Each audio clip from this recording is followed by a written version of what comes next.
أعوذ بالله من الشيطان الرجيم بسم الله الرحمن الرحيم previous lecture کې موږ biology او هغې چې کوم major branch دي هغې باره کې موږ study کړی و د life باره کې موږ study کړی چې life موږ څه ته وایو د هغې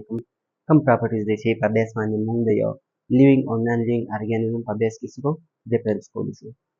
ننني lecture کې موږ څه کوو branches of biology study کوو یعنی د biology بیا موږ further نور هم divide کړی دا مختلف branches ته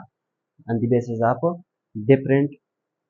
different بیس باندې یعنی مثال په طور پر different branch کې موږ different type of study کوو چې کوم د further branches division دي دا به موږ څه کوو further lectures کې ډیوایډ کوو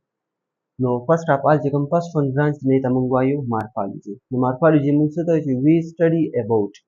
په دې کې موږ مطالعه کوو د څه باره کې form shape and structure of an organism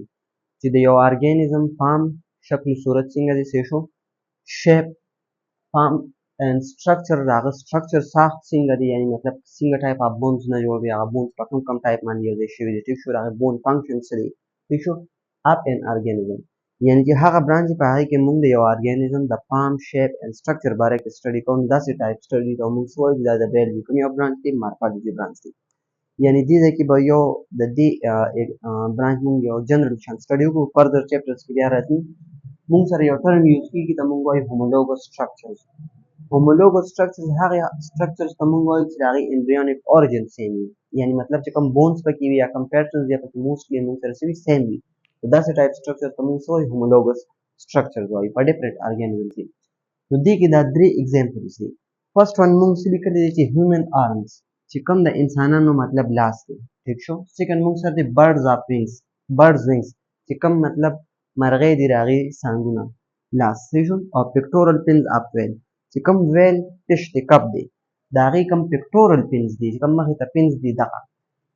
نو که دې درې واړو structures ته موږ وګورو دا موږ سره مطلب different دي work different دي خو که embryonic origin ته وګورو چې کله موږ embryology further study کوو embryonic stages نیک بیا د homologous structure مطلب دې درې واړو کې خو په دې درې واړو کې number of bones موږ سره same دي ټیک شو similar pattern of bones چې کوم بونز یو انسان په لاس کې دي هماغه بونز دلته کې د برډز په وینګز کې د هماغه بونز موږ سره د ویل په پکټورل فینز کې هم موجود دي مسلز نروز اینډ بلډ ویسلز چې کوم مسلز نروز اینډ بلډ ویسلز د هیومن په آرمز کې موجود دي په لاسونو کې موجود دي هماغه سیم مسلز نروز اینډ بلډ ویسلز د برډز وینګز کې موجود دي او د پکټورل فینز اف ویل کې هم موجود دي او third one چې کوم دی ته موږ similar embryonic origin یعنی کوم type of cells نه موږ سره ډیولپ شوي دي هغه embryonic origin هم د دې درې واړو موږ سره څه دي same دي یعنی human arms birds wings and pectoral fins دې درې واړو ته وګورو مطلب دا similar pattern of bones دي ټیک شو muscles nerves blood vessels هم پکې موږ سره same دي او similar embryonic origin پکې هم same دي صحیح شو هغې مطلب same origin داسې درې واړو ډیولپ شوي دي خو په function base باندې وګورو نو function however they have a different function خو د درې واړو different function دي یعنی human arms ته فرض که موږ وګورو نو human arm موږ څه دپاره استعمالوو د grasping دپاره grasping رانیولو دپاره موږ څه کوو یا پکړ دپاره یو څیز نیولو دپاره د مارکر کې ما دا grasping دپاره موږ څه کوو human arms استعمالوو همدغرنګې که د bird wings ته موږ وګورو نو څه دپاره استعمالېږي دا موږ سره د flying دپاره استعمالېږي د الوتو دپاره استعمالېږي او که د pectoral fins of whale ته موږ وګورو دا موږ سره د swimming لپاره ټیک شو جي نو مطلب موږ سره څه شو چې origin دی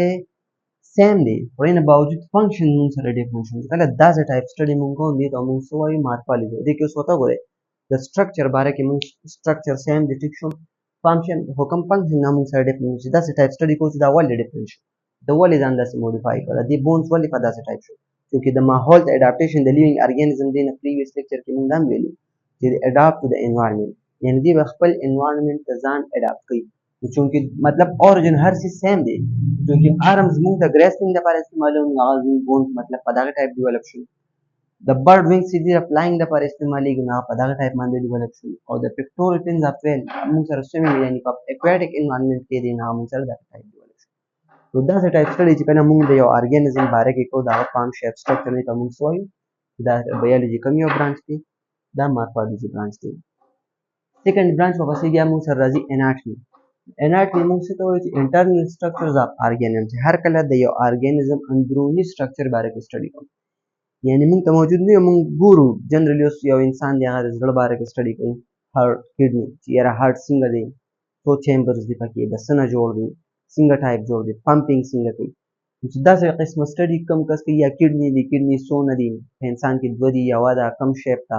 ټیک شو دي، ورکینګ یې څه دی، په کم پوزیشن باندې موجود دي. چې داسې ټایپ کله موږ سټډي کوو دې ته موږ څه وایو، اناټمي وایو. ولې چې دا ارګن چې کوم ارګن باره کې سټډي کوو دا خو انټرنلي موږ کې موجود دی او د هغې باره کې موږ څه کوو، سټرکچر سټډي کوو. د هغې سټرکچر چې یاره جوړ داسې نه دي، څنګه دی، دې ته موږ څه وایو، اناټمي وایو. تھرڈ برانچ بیا موږ سره راځي هیسټالوجي. نو هیسټالوجي کې موږ څه کوو، کمپوزیشن سټرکچر فنکشن اف پلانټس اینڈ انیمل ټیشوز.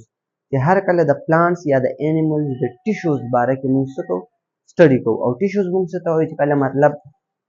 2 or more than 2 cells combine شي او similar function perform کوي، دې ته موږ څه وایو، ټیشوز وایو. چې دغه ټیشوز باره کې کله موږ سټډي کوو، هغه پلانټس اوريجن وي او انیملز اوريجن وي، دې ته موږ څه وایو چې دا موږ سره د بایولوژي کوم یو برانچ دی، هیسټالوجي برانچ دی. فردر چیپټر کې بیا د ټایپ اف ټیشوز موږ سره ټایپس اف انیمل اینڈ پلانټ ټیشوز راځي.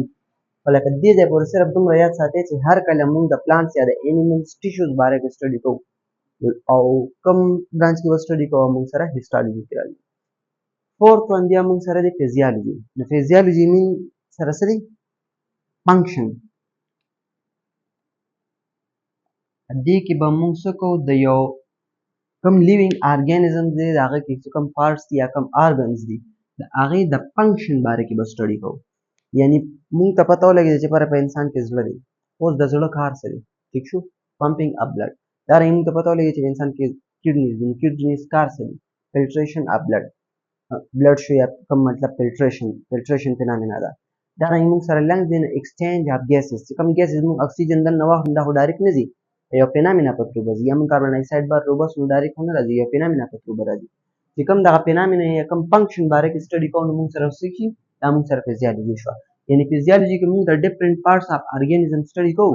خو دا ارګانیزم د پارټس په څنګه طریقه سټډي کوو چې اکټیویټیز اکرینګ ان دیم، په دغه پارټ کې موږ سره څه کیږي، ٹھیک شو جی. یعنی مثال په تور موږ سره هارت دی، په هارت کې څه کیږي، پمپینګ اف بلډ څنګه طریقې سره کیږي، چې هغه ټایپ سټډي کوو نو موږ سره شو فزیالوجي شو. او فifth one branch بیا موږ سره دی امبریالوجي. امبریالوجي کې موږ څه کوو، امبریالوجي کې موږ سره سټډي اباوت امبریو. دې کې به موږ د امبریو باره کې سټډي کوو، ٹھیک شو. امبریو موږ سره چې کله مطلب ایگ اینڈ sperm and egg combine شي نه موږ سره فرټیلایز ایگ جوړ شي امبریو جوړ شي. دا امبریو نه بیا موږ سره ډیولپمنٹ کیږي، څه ته کیږي، یو هول کمپلیټ ارګانیزم ته ډیولپمنٹ کیږي. چې کله د امبریو باره کې موږ سټډي کوو نو موږ څه وایو چې دا موږ سره امبریالوجي. اوس د امبریو باره کې څه ټایپ سټډي کوو، نو لومبنی پوینټ پکې څه دی چې هاو امبریو از فارمډ، یعنی دا امبریو جوړیږي څنګه، ٹھیک شو جی. چې کوم سیل ډیویژن چپټر کې بیا موږ مطلب مایټاسیس موږ څه ته وایو، میاسیس موږ څه ته وایو، ٹھیک شو جی. کروموسوم نمبر ډیوایډ کیږي ولې، نو دا ټول فردر سټډیز دي. دې سټیج باندې تاسو صرف دا یاد ساتئ چې امبریالوجي موږ څه ته وایو، سټډي اباوت امبریو، د امبریو باره کې سټډي کوو، یعنی دا امبریو جوړیږي څنګه، هاو امبریو از فارمډ and how it developed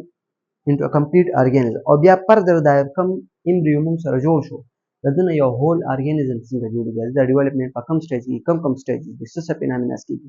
چې کله داسې ټایپ سټډي کوو نو موږ څه وایو چې دا موږ سره د بایولوژي کوم یو برانچ دی، امبریالوجي برانچ. نو دا یو فیو برانچز دي موږ جنرال سټډي وکړو. نیکسټ لیکچر کې بیا فردر موږ ادر برانچز هم سټډي کوو. څه کوېسچن تاسو تاسو کولی شئ.